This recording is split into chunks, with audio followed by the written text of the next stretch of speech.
बेटी लक्ष्मी, तुम इतनी दुखी क्यों हो? क्यों रो रही हो तुम? नारायण नारायण। माताजी, मेरा प्रणाम स्वीकार कीजिए।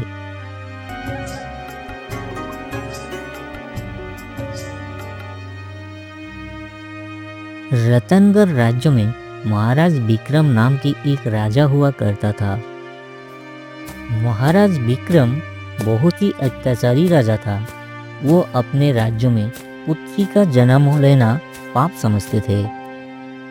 इसीलिए एक दिन महाराज विक्रम अपने दरबार में घोषित किया, मैं आज इस दरबार में एक फैसला सुनाना जा रहा हूँ।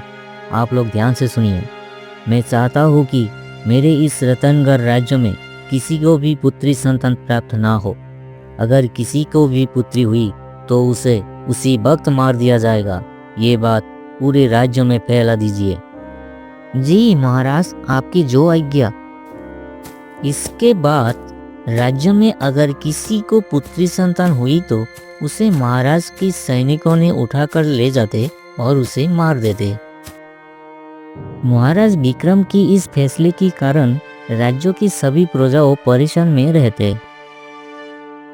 वो लोग डरते थे कि उनकी घर में पुत्री की जन्म ना हो जाए।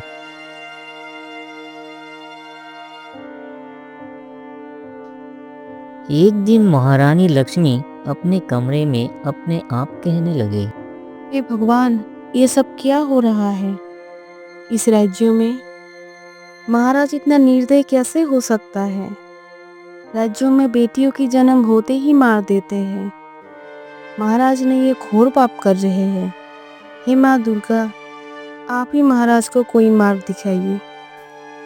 इतने समय में ही महाराज विक्रम चला आता है। अरे महारानी, आप क्या सोच रही है? महाराज, आपने जो भी कर रहे हैं क्या वो पाप नहीं है क्या? एक स्त्री के हाथों में ये कैसे हो सकता है कि वो पुत्रों को ही जन्म दे, पुत्री को नहीं? ये तो भगवान के हाथों में है। मैं चाहता हूँ कि हमारे इस राज्य में किसी पुत्री का जन्म ना हो।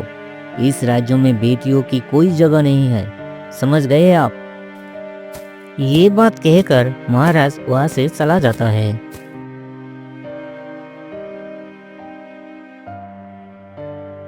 एक दिन की बात है। रमेश के घर एक सुंदर सी पुत्री जन्म लेती है। अपनी पुत्री को देखकर दोनों पति पत्नी बहुत खुश थी, लेकिन उससे भी ज्यादा दुखी भी थी, क्योंकि अगर महाराज को पता चला कि पुत्री जन्म हुई है तो उसे लेकर मार डालेगा। सैनिकों, रमेश की घर जो पुत्री का जन्म हुआ है उसे लेकर मौत की घाट उतर दो। जाओ इसी वक्त। महाराज की आदेश सुनकर सैनिक चला जाता है। देखो रमेश, इस बच्ची को हमें ले जाने दो। ये महाराज की आदेश है। उस सैनिक की बात सुनकर रमेश साफ साफ कह दिया कि उसकी पुत्री को सैनिकों के हवाले नहीं करेंगे। रमेश की बात सुनकर सैनिक वहां से चला जाता है और राजमहल में जाकर सारी बातें महाराज को कहते हैं। इतनी हिम्मत कि मेरी आदेश को इनकार किया, इसकी सजा तो उसे अवश्य ही मिलेगा। चलो मेरे साथ। ये बात कहकर महाराज रमेश की घर की ओर निकल गया। तुम्हारी इतनी हिम्मत कैसे हुई जो मेरी आदेश को इनकार किया? तुम नहीं जानते क्या? इस राज्य में पुत्री जन्म होना एक पाप है। मेरे राज्य में बेटियों की कोई जगह नहीं है। ये बच्ची हमारे हवाले कर दो, नहीं तो बेमौत मारा जाओगे। दो, जल्दी दो। महाराज, हम पर दया कीजिए। इस मासूम सी बच्ची ने आपका क्या बिगाड़ा है जो आप इसे मारना चाहते हैं? अरे महाराज, आप क्या जानोगे, एक बच्चे को 9 महीने तक अपने पेट में पालकर जन्म देना कितना कष्टदायक होता है।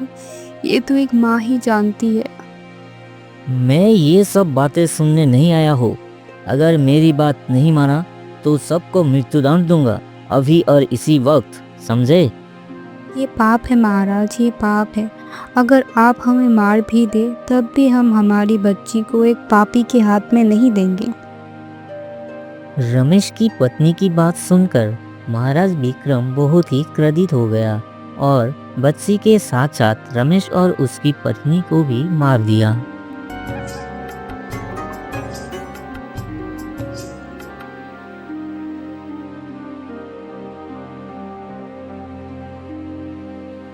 समय ऐसे ही बीतता रहा।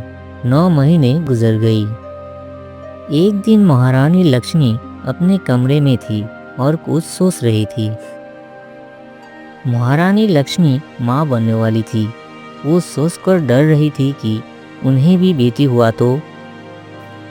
इतने समय में ही एक दासी आ जाती है और महारानी को चिंतित देखकर कहा, महारानी जी, आप क्या सोच रहे हैं?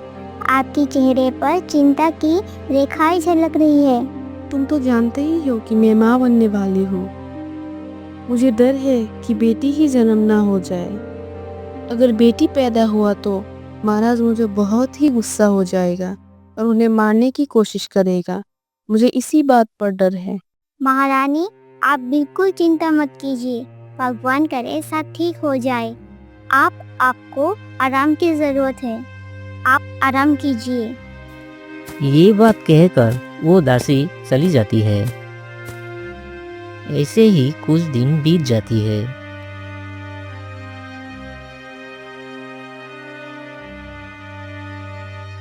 एक दिन महारानी लक्ष्मी ने एक सुंदर सी कन्या जन्म दिया।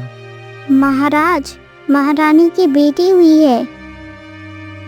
ये बात सुनकर महाराज काफी गुस्सा हुआ और कहा, क्या क्या कहा तुमने? महारानी ने बेटी को जन्म दिया? ये तो बहुत गलत हुआ। जाओ सिपाहियों, उस बच्ची को लेकर मौत की घाट उतर दो और बेटी जन्म देने के कारण महारानी को कारागार में डाल दो।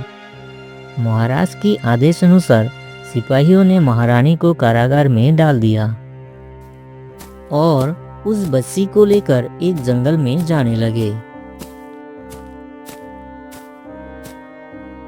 जब सिपाहियों ने उस बच्ची को मारने वाले थे, तब ही वहां पर एक शेर आ जाता है। शेर को देखकर सिपाहियों डरकर वहां से चला जाता है। इसके बाद उस शेर माँ दुर्गा के रूप में परिवर्तित हो जाती है।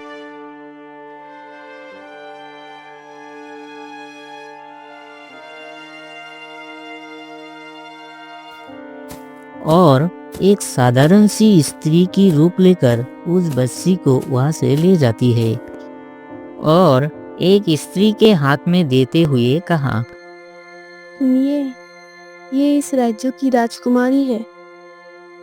इसकी जान को खतरा है, इसीलिए आप लोग इसे अपनी बेटी की तरह पालन पोषण कीजिए।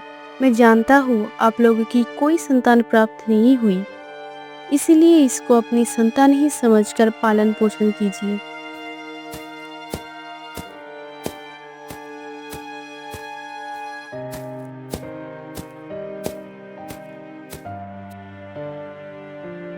राजकुमारी को पाकर दोनों पति पत्नी बहुत खुश होता है।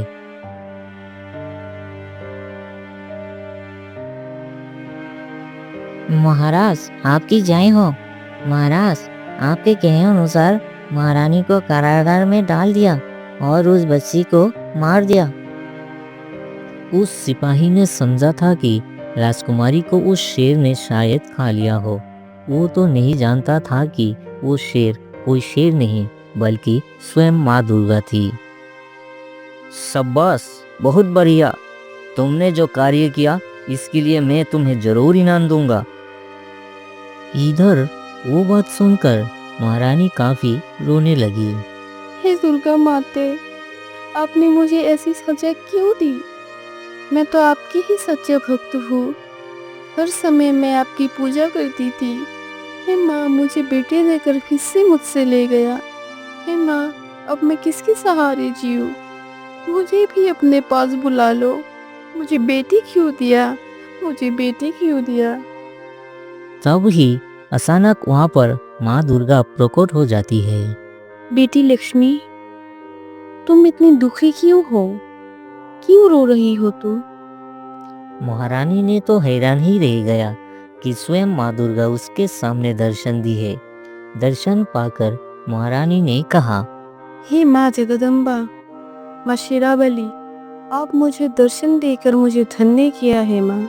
बेटी लक्ष्मी, तुम्हें तो पुत्री की ही इच्छा थी। तुम तो मेरा सच्चा भक्त हो, तो भला मैं कैसे तुम्हें निराश कर सकती थी। ये पुत्री तो तुमने ही मांगा था। महारानी लक्ष्मी एक गरीब परिवार से थी। उनकी पिता एक किसान था। महारानी लक्ष्मी माँ दुर्गा की भक्त थी। हर समय माँ दुर्गा की नाम जपती थी।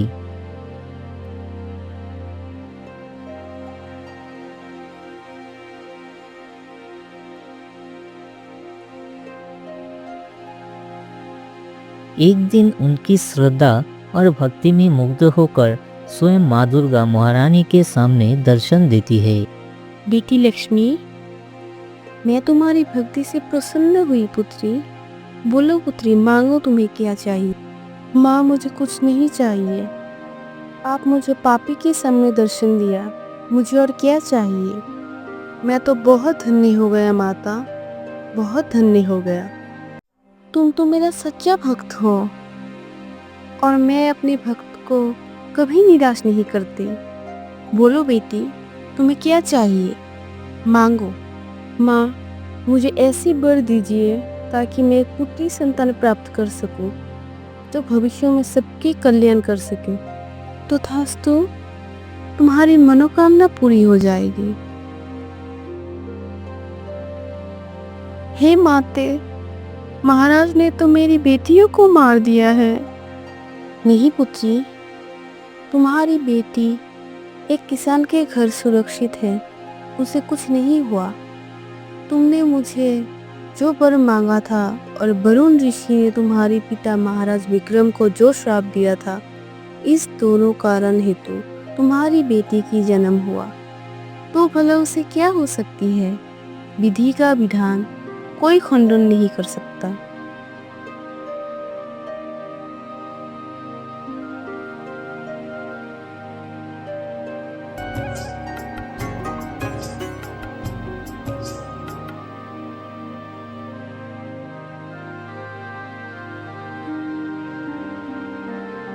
एक दिन माँ दुर्गा के सामने देवर्षि नारद जी प्रकट होता है और कहता है, नारायण नारायण, माताजी मेरा प्रणाम स्वीकार कीजिए।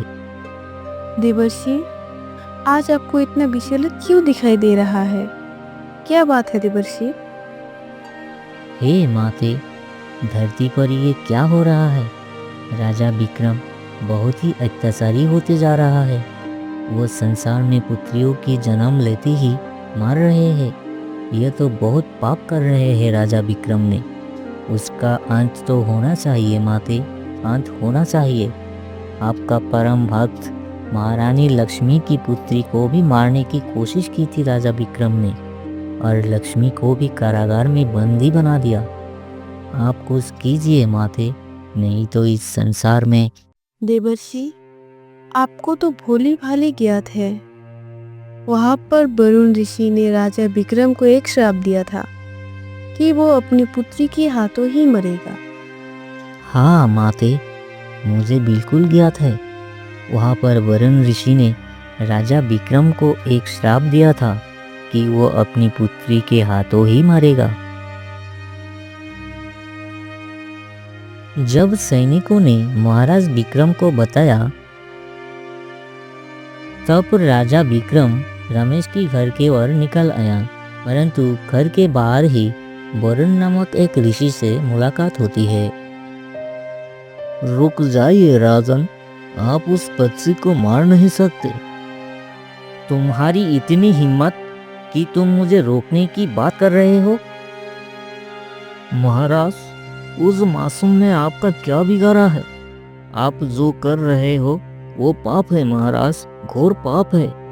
ये अन्याय मत कीजिए महाराज, मत कीजिए। हट जाओ मेरे रास्ते से, नहीं तो मुझसे बुरा कोई नहीं होगा। मेरे रहते हुए मैं ये पाप होने नहीं दूंगा।